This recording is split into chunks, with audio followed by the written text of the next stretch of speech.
voltando aqui. Então é o seguinte,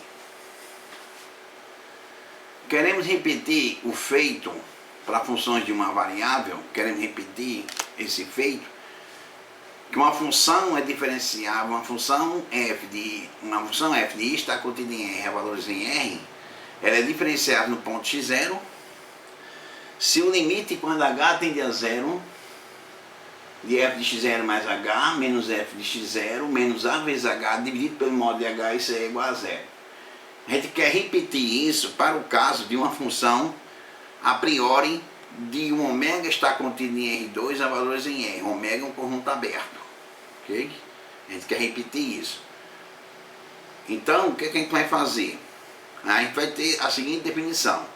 Seja f de ômega está contido em R2 a valores em R, ômega aberto, nós vamos dizer que f é diferenciável no ponto x0, pertencente a ômega, se somente se existir um vetor, lá era um número real, né? Aqui vai ser um vetor de componentes AB, pertencente ao R2, tal que o limite, quando o vetor diferença HK tender para o vetor nulo 0,0, a expressão f de x0 mais h, y0 mais k, menos f no ponto x0, menos o produto escalar do vetor AB, produto escalar o vetor HK, dividido pela norma de HK, isso aí for zero, ok?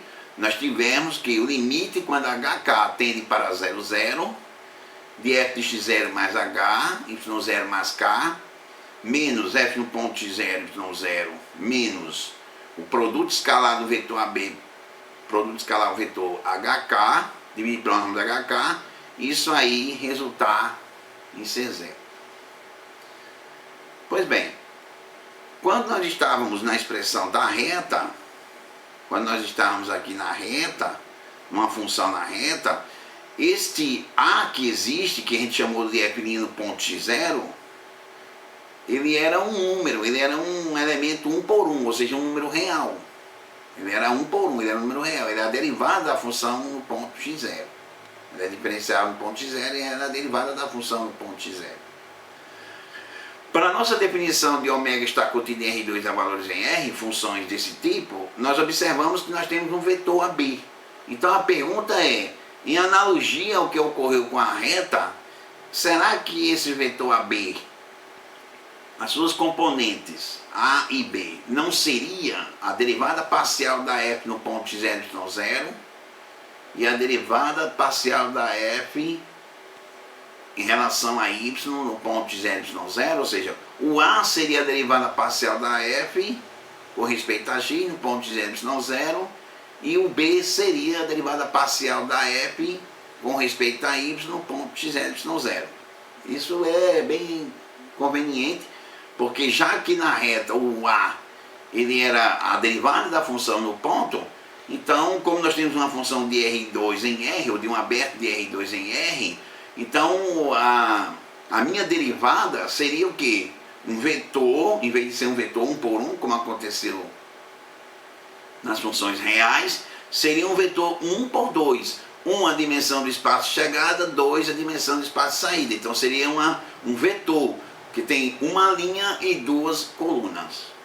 Um vetor 1 por 2. E quem seriam os elementos desse vetor? A derivada da f com respeito a x no ponto x0, a derivada da f com respeito a y no ponto x0. Seria uma matriz do tipo 1 por 2.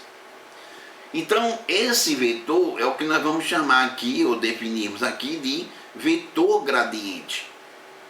Então, é o seguinte, seja z igual a f de xy uma função que admite derivadas parciais em x0 pertencente ao seu domínio.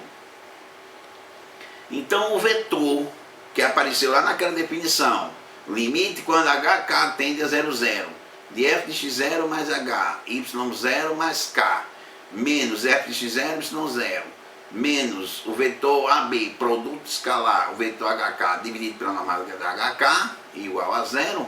esse vetor de componentes AB nada mais é do que o vetor gradiente, ou seja, a derivada da f com respeito a x no ponto x0, derivada da f com respeito a y no ponto x0.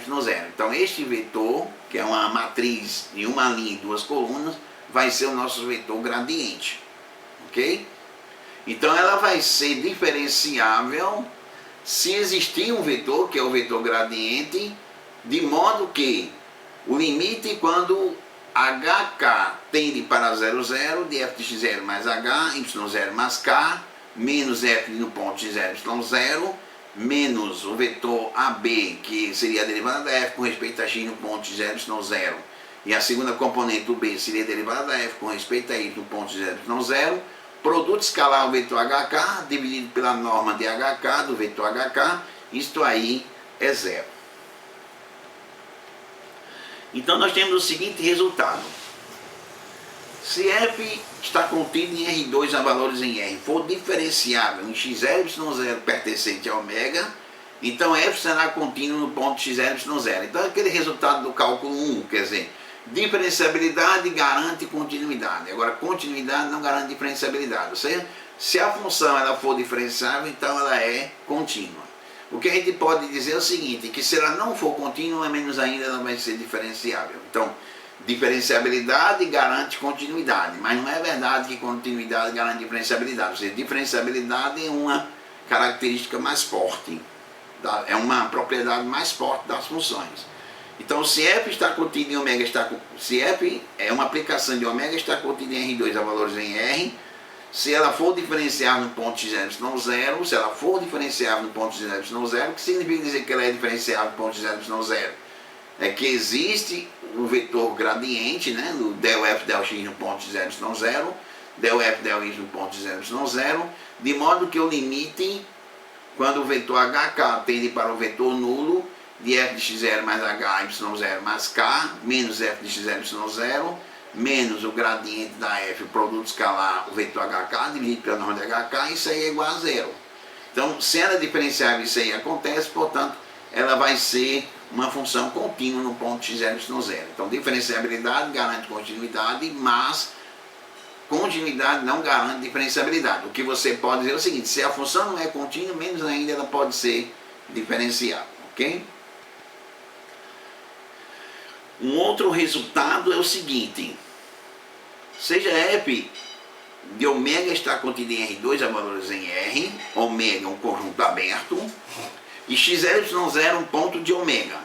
Se f for diferenciável no ponto x0, então f admitirá as derivadas parciais no ponto x0. Então, se f for diferenciável, então f vai admitir as derivadas parciais. Que na verdade, o que são as derivadas parciais? As derivadas parciais é as entradas do vetor gradiente. Então, ela ser diferenciável significa dizer que existe esse vetor AB, e nós acabamos de ver que, na verdade, este vetor AB que existe aí, o A ele é a derivada da f com respeito a x no ponto x0, e o B é a derivada da f com respeito a y no ponto x0. Então, se ela for diferenciável, obrigatoriamente, ela precisa ser diferenciável, para ela ser diferenciável, ela precisa ter as derivadas parciais no ponto x0. Então, f é diferenciável no ponto x0, isso implica que ela vai admitir as derivadas parciais no ponto x0. Bom, disso aí resulta o seguinte: nós vamos dizer que uma função ela é de classe, ela é de classe C1, se ela for contínua e possuir derivadas parciais de primeira ordem também contínua, ok? Nós vamos dizer que uma função é de classe C1 se ela for contínua e possui derivadas parciais de primeira ordem também contínua, tá certo? Então daí a pouco a gente vai ter um resultado que a gente vai precisar das funções de classe C1. Quer dizer que é o seguinte: se a função é de classe C1, então ela é contínua e possui derivadas parciais de primeira ordem também contínua.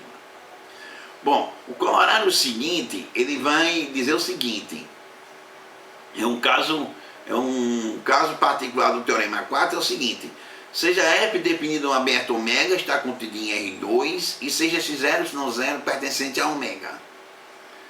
Então, f é diferenciável em x0 se somente se duas coisas acontecem. Primeiro, f admite as derivadas parciais em x, y, 0, né? Ou seja, existem o vetor A e B, né? O vetor de coordenadas AB, que na verdade é del f, del x no ponto x, y, 0, del f, del y no ponto x, y, 0, e além disso, o limite quando h tende a 0, k tende a 0, do erro da aproximação, e você aproximar, aqui você tem uma superfície, aqui você tem um plano tangente, então você aproximar um ponto que está na palma da sua mão, e um ponto que está no peito da sua mão aqui, nas costas da sua mão, então isso aí é suficientemente pequeno, numa vizinhança de um ponto, ok?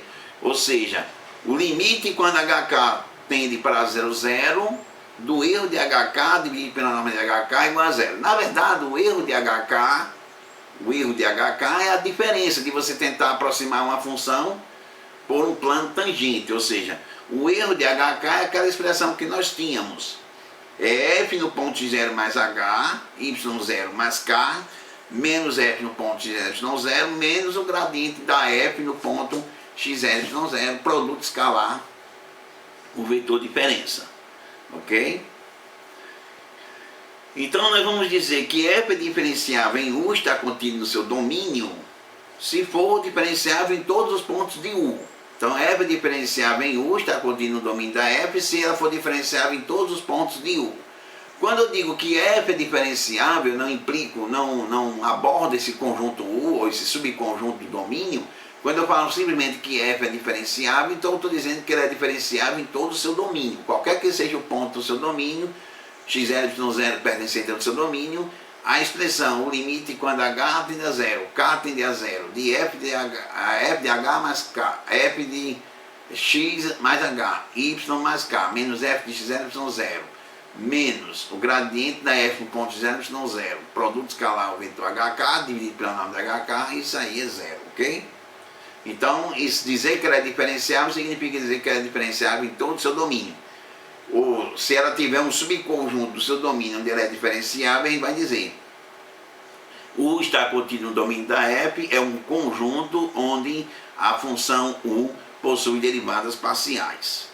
E portanto, ela é diferenciável. Então nós temos alguns exemplos.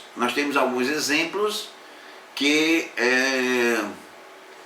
ilustram essa questão de diferenciabilidade. Por exemplo, prove que a função f de xy igual a x² vezes y é uma função diferenciável. Então, no caso que eu estou falando, ela é uma função definida em todo R2, não tem, o seu domínio é todo R2. Então, quando eu falo que essa função ela é diferenciável em R2, significa dizer que qualquer que seja o ponto de R2, o limite, quando hk tende para 0, 0, hk tende para o vetor 0, 0, de f aplicado no ponto x0 mais h, y0 mais k, menos f de x, y0, menos o gradiente da f no ponto x, y0, produto escalar o vetor diferença, dividido pela norma do vetor diferença, ou seja, o vetor hk, isso aí vai ser 0, ok? Nós temos o exemplo 7, que é o exemplo de uma função definida por duas sentenças, que diz o seguinte: seja f de xy igual a 2x vezes y² sobre x² mais y², xy é diferente de 0, 0, e f de xy é igual a 0 se xy é igual a 0, 0. Ele pergunta, f é diferenciável em 0, 0? Justifique. Então, para mostrar que f é diferenciável em ponto 0, 0, nós precisamos ver o limite do erro quando hk tende a 0 de f do erro de hk dividido pela norma de hk, ou seja, daquela expressão lá.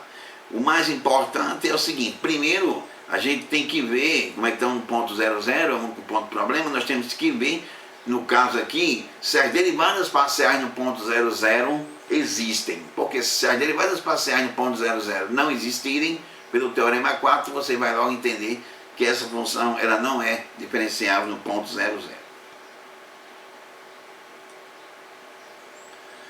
Então, outro exemplo, exemplo que a gente tem aqui a seguir, é o seguinte: seja f de xy igual a x ao cubo sobre x² mais y², se xy é diferente de 0, 0, e f de xy vai ser zero quando xy for igual a 0, 0.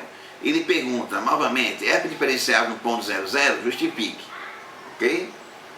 E aí nós temos o seguinte, nós temos que essa função me parece ser contínua no ponto 0, 0, ok? Mas aquela coisa, a continuidade não garante diferenciabilidade. O que a gente precisa fazer aí? Ver se existem derivadas parciais no ponto 0, 0, ver se existem essas derivadas parciais no ponto 0, 0, e se essas derivadas parciais no ponto 0, 0, se existindo, são contínuas. Então, se a gente conseguir mostrar que existem derivadas parciais no ponto 0, 0 e que essas derivadas parciais são contínuas, a gente pode concluir que essa função é diferenciável no ponto 0, 0. Nós temos aqui um teorema que fala sobre uma condição suficiente para a diferenciabilidade. Seja f está contido em R2 a valores em R, seja f uma função de ômega está contida em R2 a valores em R, ômega aberto, se as derivadas parciais del f, del x e del f, del y existirem em ômega e forem uma função contínua em x0, y0, pertencente a ômega, então f será uma função diferenciável em x0, y0. Ou seja, é uma condição suficiente para a diferenciabilidade que as derivadas parciais existam e sejam contínuas. Se as derivadas parciais existirem e forem contínuas, então a função ela é diferenciável. O que significa que a função é diferenciável? Significa dizer que o limite quando h tende a zero, k tende a zero do erro de hk dividido pela norma de hk, isso aí é zero. Mas quem é o erro de hk? Erro de hk é a expressão f de x0 mais h, vírgula, f de y0 mais k, menos f no ponto x0, y0, menos o gradiente da f no ponto x0, y0, produto escalar, o vetor hk, ok? Esse é o erro de hk. Então, na verdade, ele está dizendo que a f é diferenciável se o limite quando hk tende para 0, 0, de f de x0 mais h, y0 mais k, menos f de x0, y0, menos o gradiente da f no ponto x0, y0, produto escalar, o vetor hk, dividido pela norma de hk, e isso resulta em zero. Seja f uma função de duas variáveis reais a valores reais. Dizemos que f é de classe C1 sobre o seu domínio, se ela é contínua e possui derivadas parciais de primeira ordem também contínua. Del f, del x e del f, del y são funções contínuas. Então ela é de classe C1 se ela e todas as suas derivadas parciais também for de classe C1. Ok? Então esse resultado nós temos o seguinte. Seja f de ômega está contida em R2 a valores em R, ômega aberto, se f for de classe C1, ok? Então f é diferenciável em ômega. Por quê? Porque se ela for de classe C1, ela vai ser contínua e possui derivadas parciais de primeira ordem também contínua. Portanto, ela cai naquela condição do resultado anterior, que se as derivadas parciais existem e são contínuas, então a sua função f ela é diferenciável. Então nós temos o seguinte exemplo que ilustra esse teorema, esse colorário. Seja f de xy uma função dada pelo seno de x quadrado mais y ao quadrado. Usando o colorário 10, mostra que f é diferenciável. Então, essa função seno de x quadrado mais y quadrado, ela é uma função que não apresenta nenhum problema. O seu domínio é todo R2. Seu domínio é todo R2, ela não tem nenhum problema de descontinuidade. Então ela é uma função contínua. E se você realiza as derivadas parciais dela, del f, del x e del f, del y, usando a regra da cadeia, que nós já fizemos na aula passada, a gente vai observar que as duas derivadas parciais também são funções contínuas. Portanto, conforme o colorário 10, ela vai ser uma função de classe C1, e sendo uma função de classe C1, ela precisa ser uma função diferenciável. Ou seja, o limite quando h tende a zero, k tende a zero, do erro de hk dividido pela norma de hk, isso é igual a zero. Mas o que é o erro de hk? O erro de hk é aquela expressão f de x0 mais h, y0 mais k, menos f no ponto x0, y0, menos o gradiente da f no ponto x0, y0, produto escalar, o vetor hk, que é o vetor de diferença. Agora nós temos nosso último exemplo da aula de hoje, é o seguinte. Seja f de xy igual a x quadrado mais y quadrado vezes o seno de 1 sobre x quadrado mais y quadrado, quando x e y for diferente de 0, 0, e f de x y igual a 0, quando x e y igual a 0, 0. Ele pede para você determinar a derivada da f com respeito a x, a derivada da f com respeito a x, a derivada da f com respeito a y. O item B, ele pede para você mostrar que essas derivadas parciais são contínuas. O item B, ele pede para você mostrar que essas derivadas parciais são contínuas. Então, se as derivadas parciais existem e elas são contínuas, então o item C diz: prove que f é diferenciável no ponto 0, 0.